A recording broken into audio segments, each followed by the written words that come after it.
Many people notice something subtle but persistent. They are not physically exhausted, yet they feel mentally worn down. Attention feels harder to stabilize, decisions feel heavier, and irritability appears without a clear cause. Research in neuroscience and cognitive psychology suggests that this experience is not about a single demanding day. Experiments show that sustained mental effort, repeated over long periods without extended low-demand phases, accumulates and gradually changes how mental systems operate. This episode explores what researchers observed about chronic mental overload, and why continuous cognitive demand feels different from temporary effort. Later in this video, we'll look at how laboratory experiments, stress physiology studies, and long-term research help explain why mental fatigue can persist even when no single task feels overwhelming. The phenomenon examined here is chronic mental overload. It refers to prolonged periods of high cognitive demand, sustained attention, frequent decision-making, and ongoing mental control without extended breaks in overall demand. Researchers are interested in this because, historically, mental effort tended to fluctuate. Periods of intense work were often followed by long phases of reduced cognitive load, including seasonal slowdowns and fewer informational demands. In modern environments, cognitive engagement remains high across days, weeks, and seasons, creating conditions where mental load accumulates rather than resolves. Earlier scientific thinking treated mental fatigue as a short-term state. Effort was assumed to produce temporary tiredness that faded with rest, much like physical exertion. In this framework, once a task ended, mental systems were expected to return to baseline. More recent research has shifted toward a cumulative model.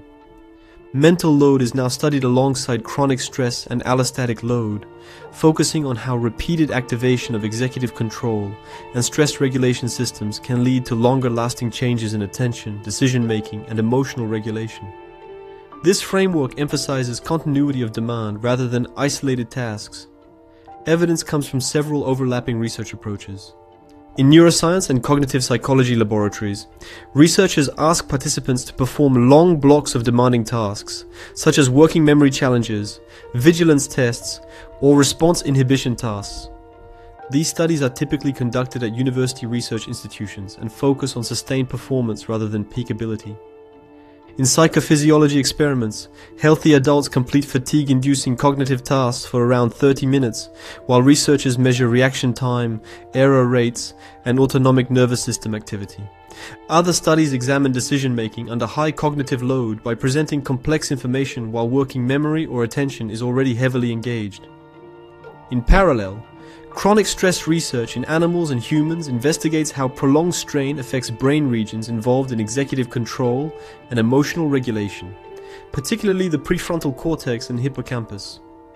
Across these studies, researchers measure attentional stability, decision accuracy, emotional flexibility, physiological stress markers, and subjective fatigue. Several consistent observations emerge. Sustained mental effort leads to mental fatigue even when tasks do not become harder. Reaction times slow, attention lapses increase, and performance becomes more variable. Physiological data show shifts in autonomic balance, with reduced parasympathetic activity and relatively increased sympathetic activation during prolonged cognitive load. These patterns resemble milder versions of changes observed in chronic fatigue and chronic stress states.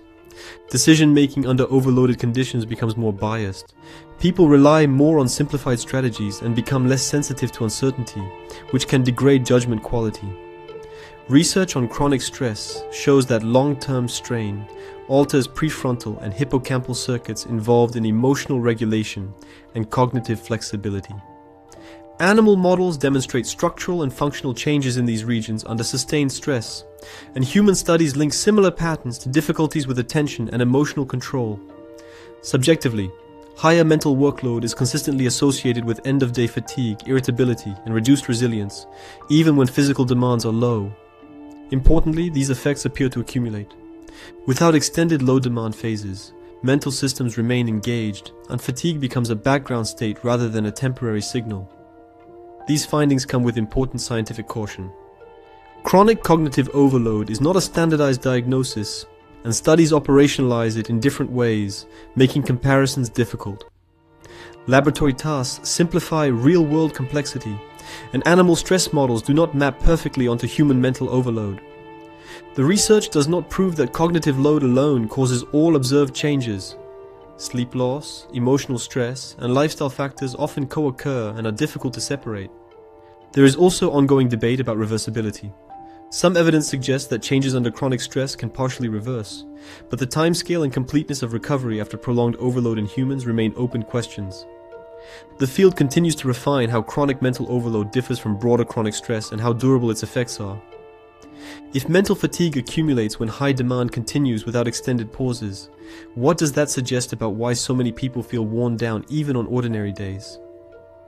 If you're interested in understanding what science discovers about how sustained mental demand shapes attention, decision-making, and fatigue, you can subscribe. This episode is part of the series Why Modern Life Feels Mentally Heavy.